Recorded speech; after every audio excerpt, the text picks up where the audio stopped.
Bendiciones y bienvenidos a este su canal de revelación de los ministerios Llamada Final aquí en la ciudad de Irapuato, Guanajuato.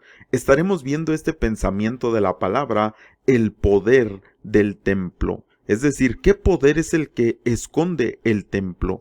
Pero antes de continuar, yo quisiera aclarar algo muy importante, porque hoy en este tiempo de contingencia, de pandemia, donde todos están en casa, muchos han comentado: hemos regresado como a la iglesia del principio que hacía reuniones en su casa, pero la escritura no me enseña esto. Es decir, es bien importante aclarar y poder leer en la escritura qué es lo que me dice, es decir, cómo es que operaba la iglesia del principio. Porque puede ser que nosotros igual estemos pensando que sí, ¿verdad? Como hemos escuchado, no, es que sí hemos regresado a como la iglesia del principio, que ellos simplemente estaban en sus casas desarrollando sus reuniones. Pero la escritura me enseña algo distinto. En Hechos capítulo 2 versículo 46, cuando está hablando de ese poder de la iglesia del principio, dice: y perseverando unánimes cada día en el templo. Oiga esto, lo vuelvo a leer: y perseverando unánimes cada día en el templo. Y fíjese qué importante que aquí dice cada día en el templo. Es decir, no era cada 8 días, no era de repente, no era cuando sentían hacerlo, sino cada día en el templo. Y además también lo que se dice: y partiendo el pan en las casas, comían juntos con alegría y sencillez de corazón. Pero fíjese qué importante que primeramente, es decir, en la parte A de este versículo dice: perseverando unánimes cada día en el templo.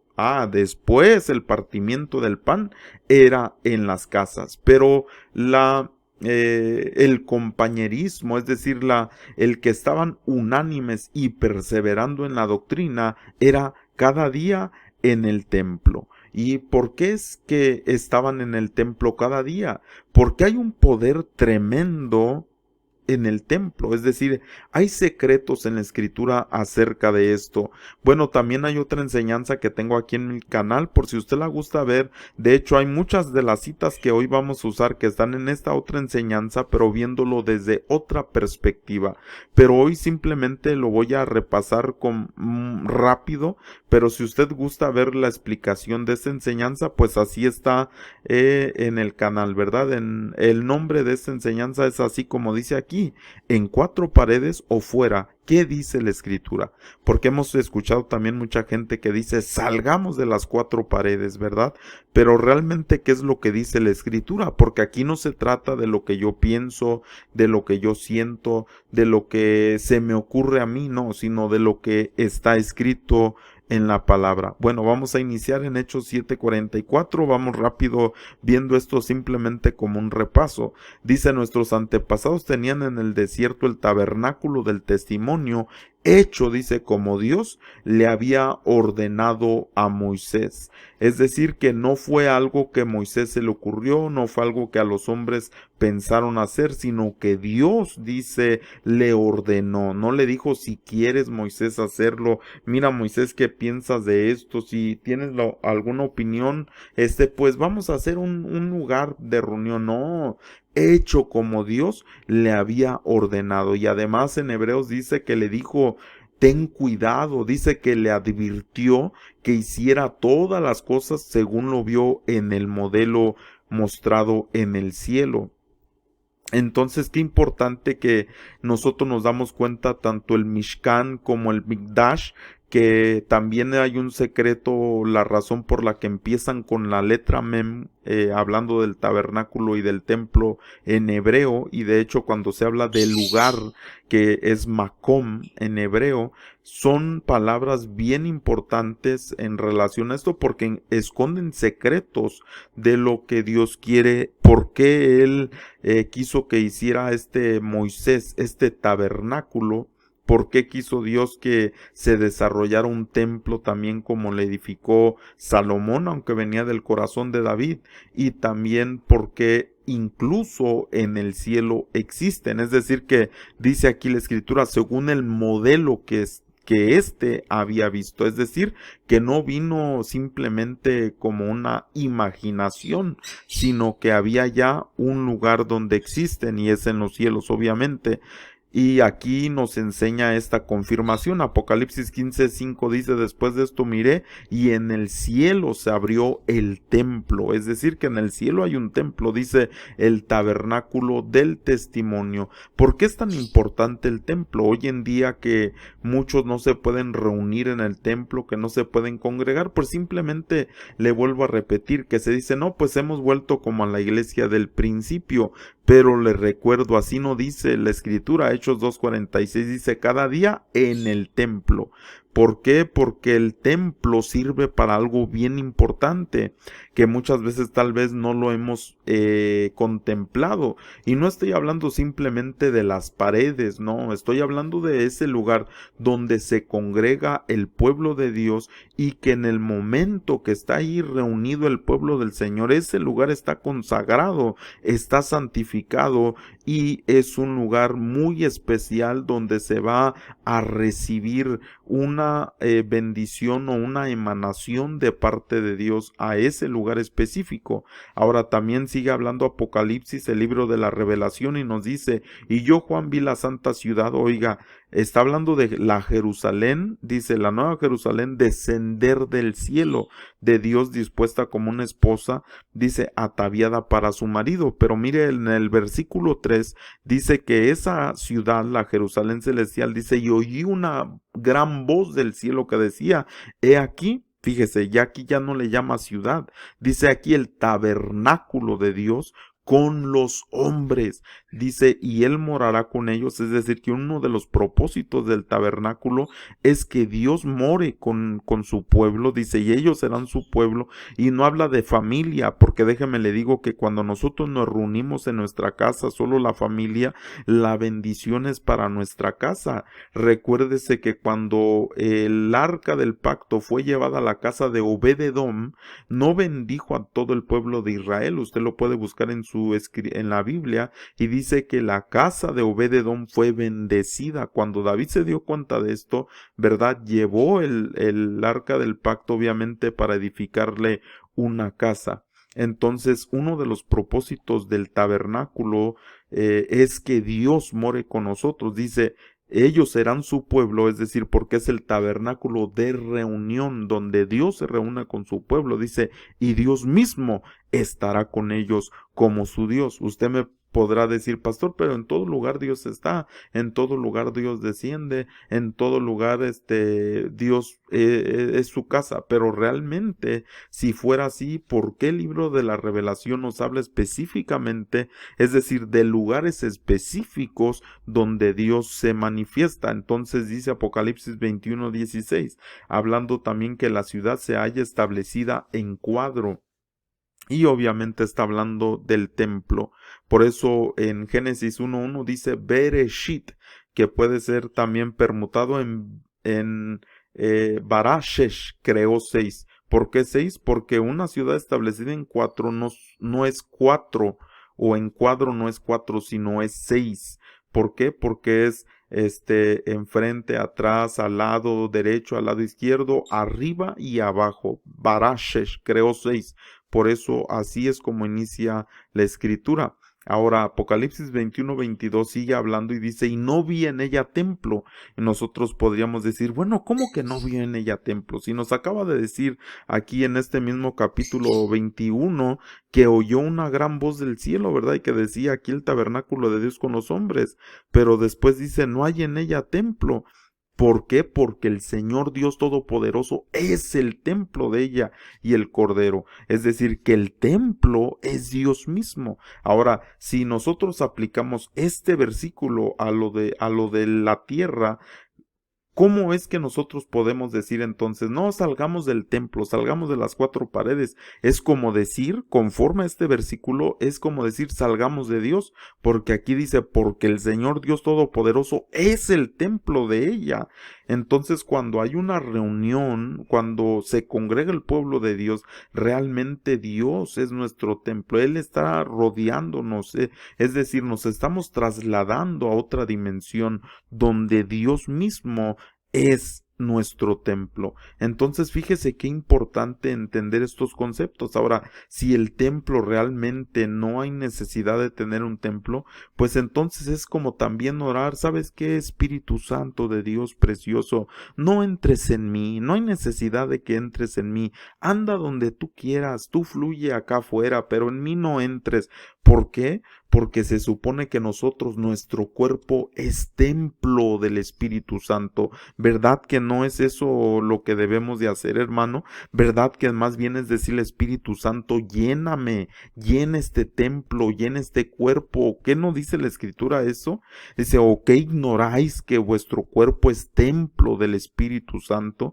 Pues entonces, si no fuera importante el templo, pues digámosle al Espíritu Santo también que no es necesario que Él entre en nosotros, pero el templo es necesario, es decir, debe de haber un lugar específico que sea lleno de Dios, que sea, y que ahí en ese lugar haya un encuentro con Dios. Por eso la palabra Mikdash, que está hablando igualmente del templo, o Mishkan, ¿verdad? También del tabernáculo, empiezan con la letra Mem, porque la letra Mem esconde un secreto.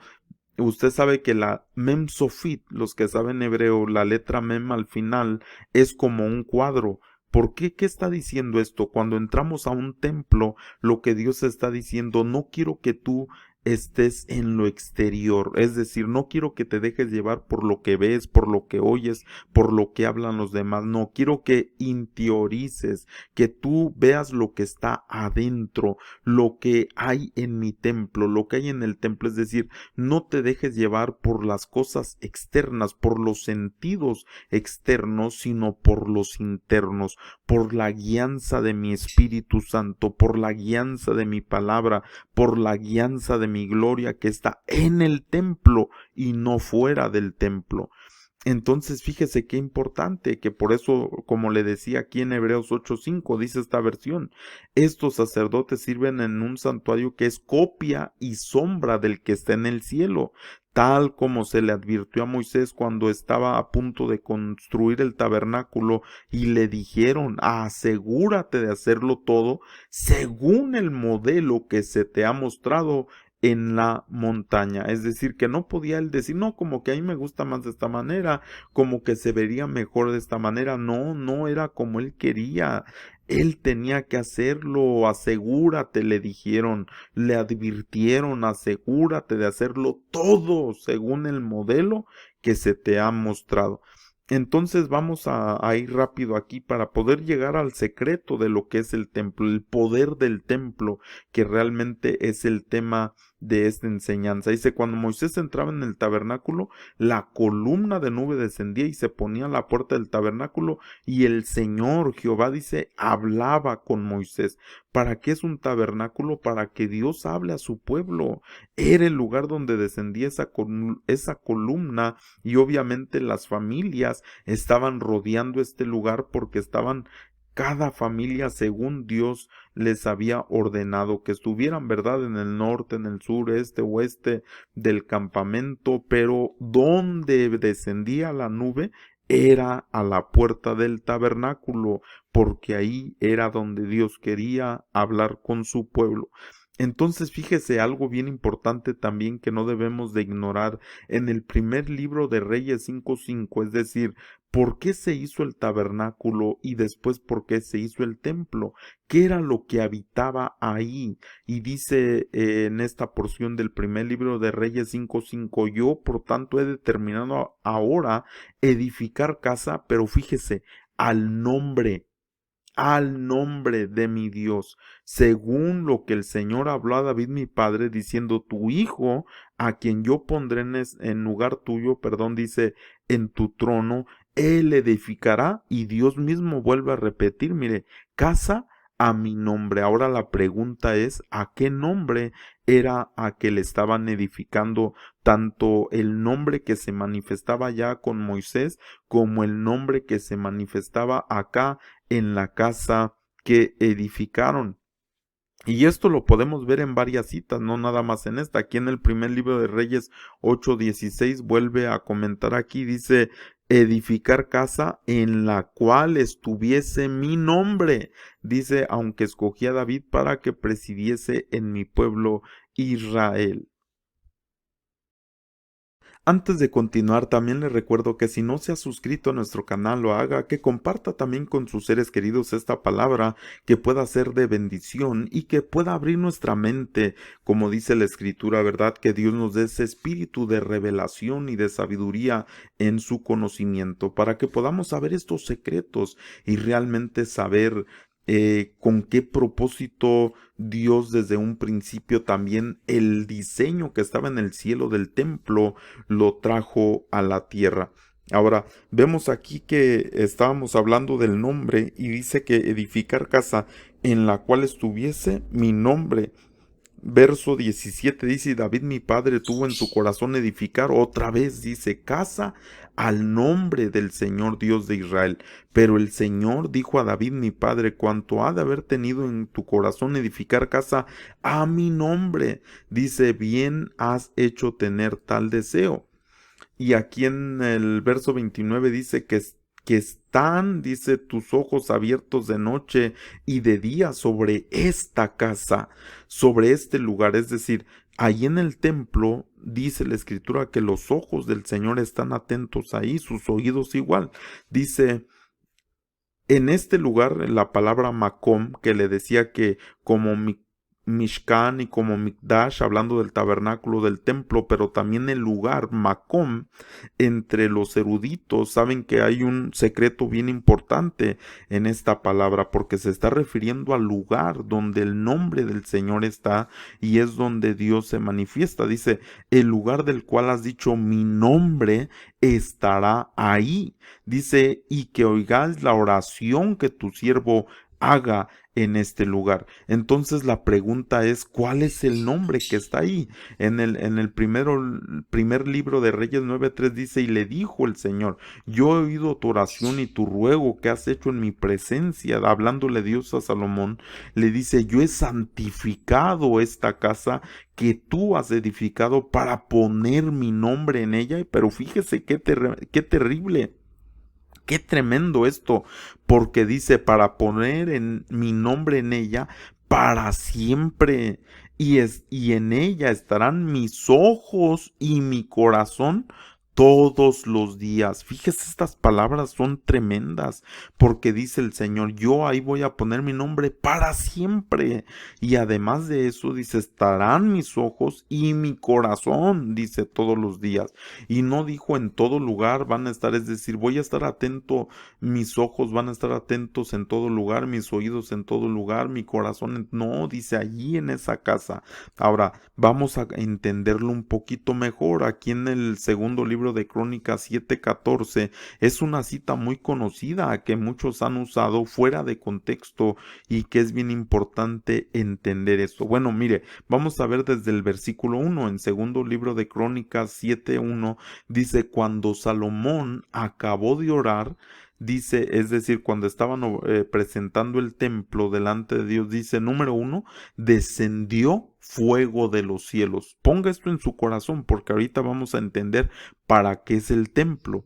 Número 1, descendió fuego del cielo, de los cielos. Número 2, consumió el holocausto y las víctimas. Y número 3 dice, la gloria del Señor de Jehová llenó la casa. Entonces, estas tres cosas, hermano amado, son bien importantes porque ¿qué nos enseña que cuando dice que descendió fuego de los cielos? Pues que los cielos estaban abiertos. Dice que consumió el holocausto y las víctimas.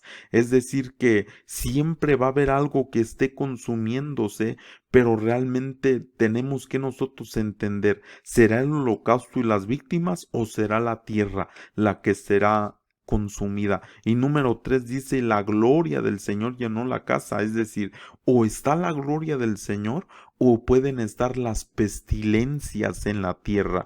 Entonces, fíjese, guarda esto en su corazón, este versículo, para que podamos entender lo que vamos a leer ahora. Y me voy a salir de aquí de la presentación para entrar aquí directamente al eSword y poder ver aquí la escritura. Seguimos en esa misma porción, en el segundo libro de Crónicas 7:1, ya vimos ese versículo, ¿verdad? Voy a tratar de agrandar aquí la letra para poder ver un poquito mejor.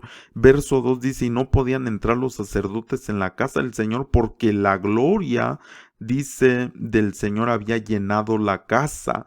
Cuando vieron todos los hijos de Israel, dice, el fuego que descendió y la gloria del Señor sobre la casa, se postraron sobre sus rostros en el pavimento y adoraron y alabaron a Jehová, diciendo, perdón, porque Él es bueno y su misericordia es para siempre. Entonces nos brincamos al versículo 4, la dedicación, ¿verdad?, del templo. Entonces el rey y todo el pueblo sacrificaron víctimas delante del Señor, y ofreció el rey Salomón en sacrificios 22,000 bueyes y 120,000 ovejas, y se así dedicaron la casa de Dios, el rey y todo el pueblo.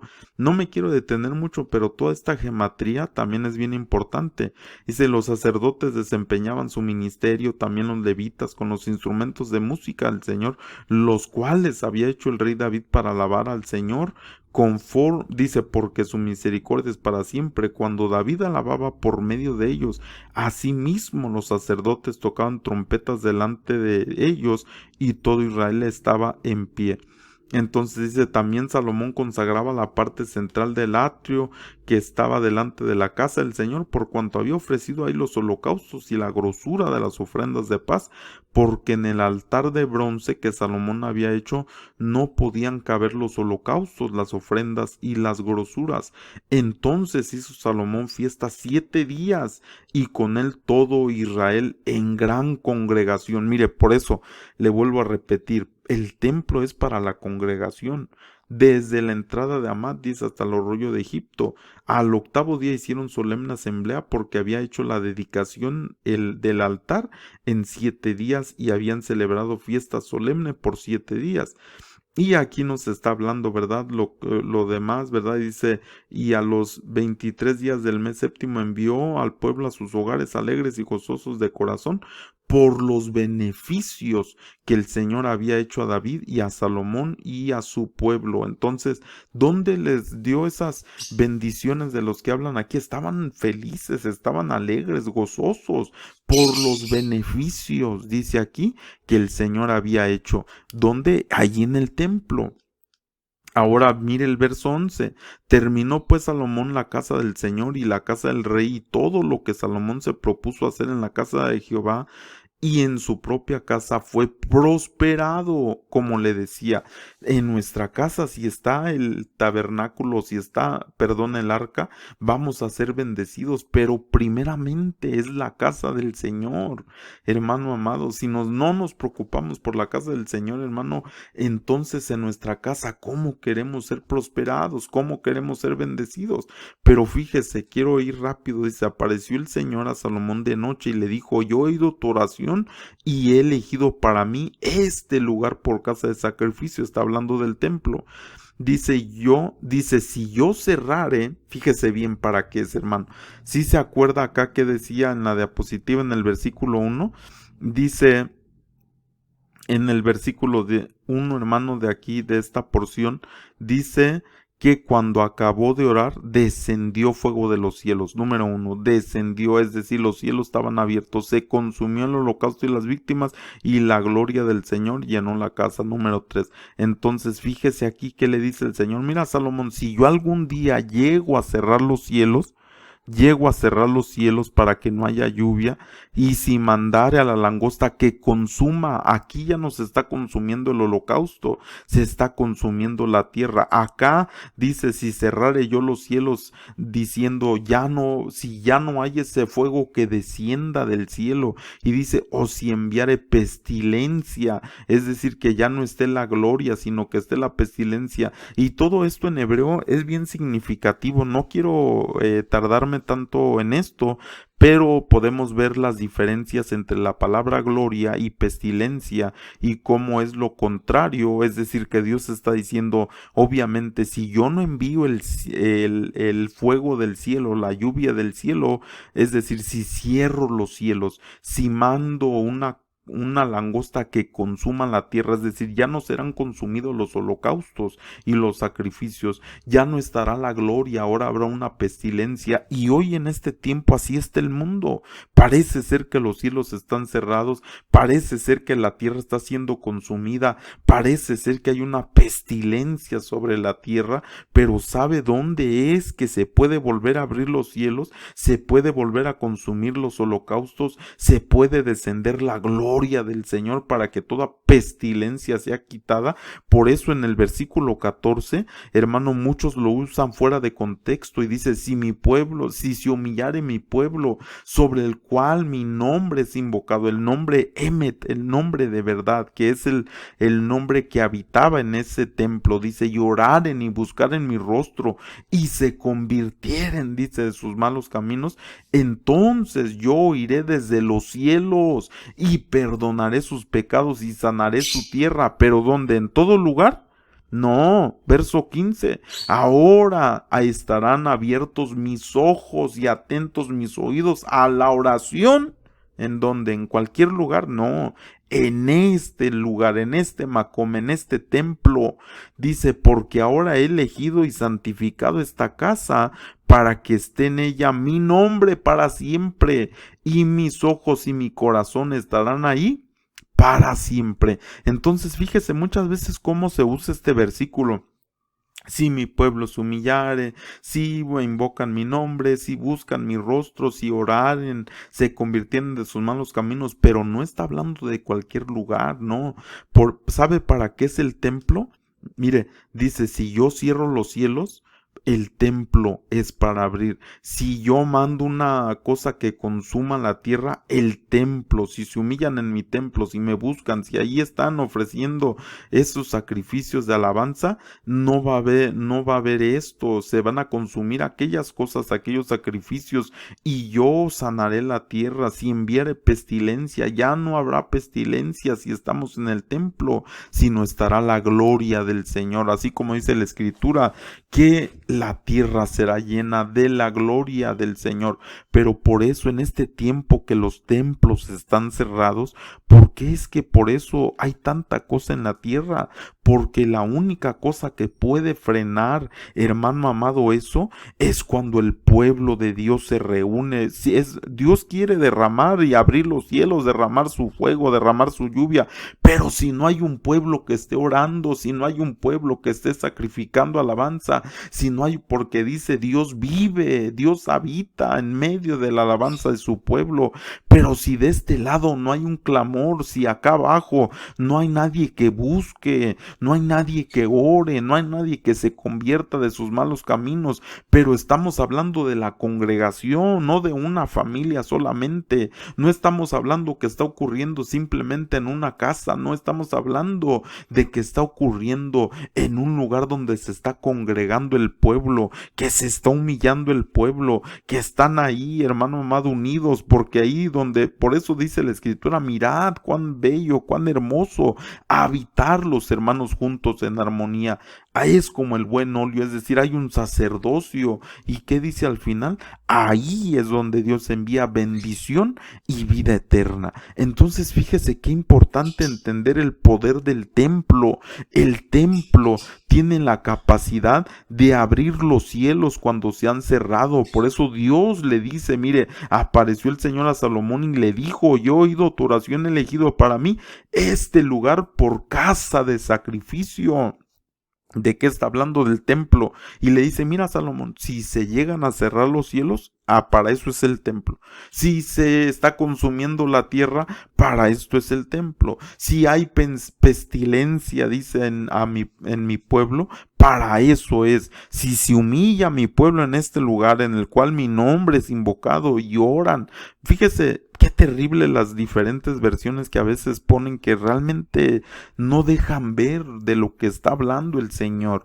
Pero sabes, es el poder del templo, el poder que existe en un pueblo que se congrega para bendecir, para alabar, para adorar, para ofrendar, para diezmar, para presentar todo esto delante de Dios. Los cielos se abren, la tierra deja de ser consumida y las pestilencias se van de la tierra. Por eso yo te invito, hermano, hermano, que realmente nosotros hagamos conciencia de esto, que podamos nosotros entender que por eso Dios permitió que hubiera algo sobre la tierra que fuera como el templo que está en los cielos. Y porque recuérdese que ahí en Apocalipsis dice, no había templo en ella, porque Dios mismo, el Todopoderoso, dice, es el templo de ella. Nos damos cuenta pues que cuando Salomón, que dice aquí, lo voy a volver a leer en el segundo libro de Crónicas 7:1, cuando Salomón acabó de orar, vemos, número uno, descendió fuego de los cielos, es decir, estaba el cielo abierto sobre este lugar. Número dos, consumió el holocausto y las víctimas, es decir, como había un sacerdocio, había un pueblo ahí congregado ofreciéndole a Dios, consumió este fuego el holocausto y las víctimas. Número tres, la gloria del Señor estuvo ahí. Pero yo le pregunto, si hay un templo vacío, si hay un lugar de reunión en realidad, cuando no estamos congregándonos, cuando no estamos yendo a ese lugar de reunión, entonces por eso el Señor le dice, si yo cerrare los cielos para que no haya lluvia, si mandare la langosta que consuma la tierra, dice, o si enviare pestilencia a mi pueblo. Y luego le dice, el secreto está en que en ese lugar, en mi casa, mi pueblo se humille, mi pueblo invoque mi nombre, mi pueblo oren, busquen mi rostro, se conviertan de sus malos caminos. Dice, entonces yo oiré desde los cielos, perdonaré sus pecados y sanaré su tierra. Y por eso aclara en el verso 15, ahora estarán abiertos mis ojos y atentos mis oídos a la oración en este lugar, en este Macom. No está diciendo en cualquier lugar, está diciendo en este lugar, refiriéndose obviamente a el templo. Entonces, qué importante es el templo. Por eso el poder del templo, que nosotros sepamos que cada vez que nos reunimos, que presentamos a Dios sacrificios de alabanza, que estamos ahí adorando a Dios, que realmente esto va a ocurrir, los cielos serán abiertos, será consumido, es decir, Dios va a recibir lo que estamos ofreciendo y su gloria llenará nuestra vida, nuestra casa. Pero cuando no, hermano, qué terrible el mundo, cómo vive. Y sabe, le voy a decir algo. Por eso es que cuando Dios puso este diseño en la tierra, ¿por qué siempre las otras naciones no han querido que el pueblo tenga un templo? No ha querido que haya un templo real. Y hoy en día el pueblo de Israel incluso todavía piensan en edificar el tercer templo. Pero yo le quiero decir un secreto. El tercer templo, hermano amado, somos nosotros. No es algo de piedras, hermanos, literales, sino de piedras espirituales. Por eso la misma escritura dice, sed edificados como casa espiritual y sacerdocio santo, para que podáis ofrecer esos sacrificios a Dios aceptables. Hermano, qué importante que nosotros podamos saber este poder, pero eso no se alcanza en nuestras casas, eso no se alcanza cada quien en su casa, en su familia. Sí vamos a obtener bendición ahí, como cuando llegó el arca a la casa de Obed-edom, pero aquí es tanto algo egoísta eso, ¿sabe? Porque Dios nos pide que nos reunamos como familias, que nos congreguemos, porque ahí es donde hay un poder grande. Incluso él, hermano, la misma escritura dice, os habéis acercado al monte de Sión, a la ciudad del Dios vivo, dice, a millares de compañía de ángeles que están delante de él, hermano, y ahí están todos, una congregación de los espíritus, hermano, hechos santos o que han sido justificados. Entonces, qué importante, hermano, el que tengamos reuniones.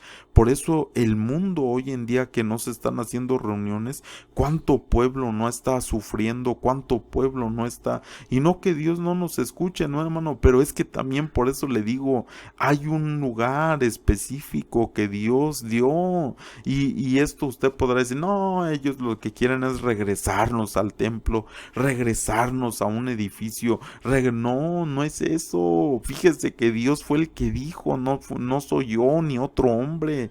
Dios fue el que lo estableció. Cuando le dio orden a Moisés, le dijo, ten cuidado de hacerlo. Pero hoy en día, hermano, Qué importante. Obviamente ya no tenemos ese diseño del pasado, pero hoy cuando Jesucristo vino, Él como la piedra angular, hermano, Él vino, hermano, para hacer ese templo. Nosotros somos parte de ese templo, hermano. Bendito Dios, hermano, que cuando nos reunimos, cuando nos congregamos, como un pueblo de Dios, hermano, ocurren cosas poderosas, que salen las bendiciones a toda la tierra, no solamente a nuestras casas, no solamente a nuestra congregación, a toda la tierra, hermano, salen esas bendiciones, porque ese templo es un canalizador de poder sobre la tierra. Fíjese qué tremendo, hermano. Ahora, con esto quiero terminar. La escritura me dice, vuelvo a recordarle que dice, para poner mi nombre en ella para siempre. Y entonces la pregunta es, ¿cuál es el nombre que está en esa casa? ¿O cuál era el nombre que habitaba en el tabernáculo? ¿Cuál era el nombre que habitaba en el templo que Salomón edificó?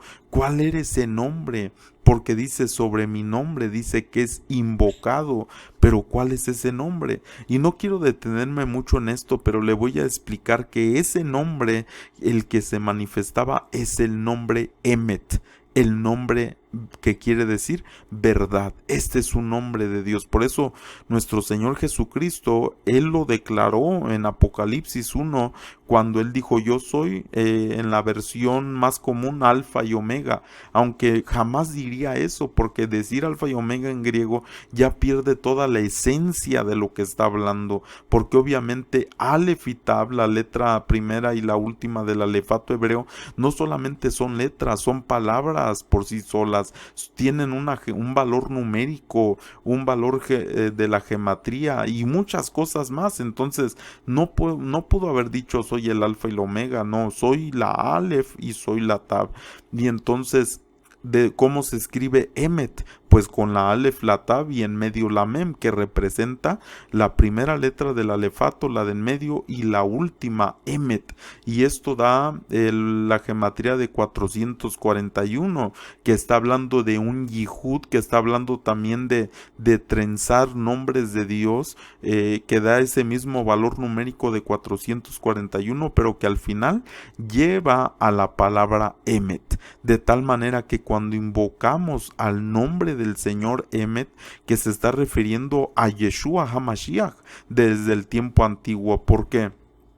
Porque Él mismo dijo, yo soy el camino, yo soy la verdad y yo soy la vida. De tal manera que imagínese, desde el tiempo antiguo, el pueblo de Israel esto lo conocía. Ellos sabían que era ese nombre Emet, porque esa es la firma de Dios, por si no lo sabía. Le vuelvo a repetir, no quiero detenerme mucho en esto, porque serían otra media hora en explicarle. Pero déjeme, le digo algo. Cuando Dios firma, así como cuando nosotros quizá vayamos al registro civil, cuando nos casamos, y pues ahí nos piden la credencial, ¿verdad? Para ver nuestra firma cómo es, y que cuando nosotros firmemos el documento de que estamos comprometiéndonos con una persona, pues obviamente quieren ver que sea la firma de uno, porque imagínese si uno firma otra cosa ahí, otra firma, cuando le vengan a decir a usted, no es esta firma, la firma de su credencial es una y la firma de allá es otra. No, por eso hay una firma, para saber quién es la persona, es decir, el nombre con el que se está firmando. Bueno, el nombre de firma de Dios es Emet, es verdad. Está diciendo, no puede esto ser mentira, porque esta es mi verdad. Implica muchas cosas. Si usted quiere entender un poquito más de esta palabra Emet, ahí hay una enseñanza también en mi muro de Facebook, donde estamos hablando los secretos de Emet, de esta palabra que dice la escritura, la suma de tu palabra es verdad, es Emet. Entonces, qué importante entender todos estos secretos y saber que en el templo este es el poder. Por eso, cuando nosotros estamos en el templo, invocamos. ¿A quién invocamos? A nuestro Señor Jesucristo, Yeshua HaMashiach. Él es la Emet de Dios. Por eso en Él está toda la verdad. Por eso yo te invito, hermano, a que compartas este pensamiento de la palabra. Si te ha bendecido, suscríbete también a nuestro nuestro canal y comparte en tus redes sociales para así poder llegar a más personas y ser de más bendición. Así que Dios te bendiga y hasta la próxima. Shalom.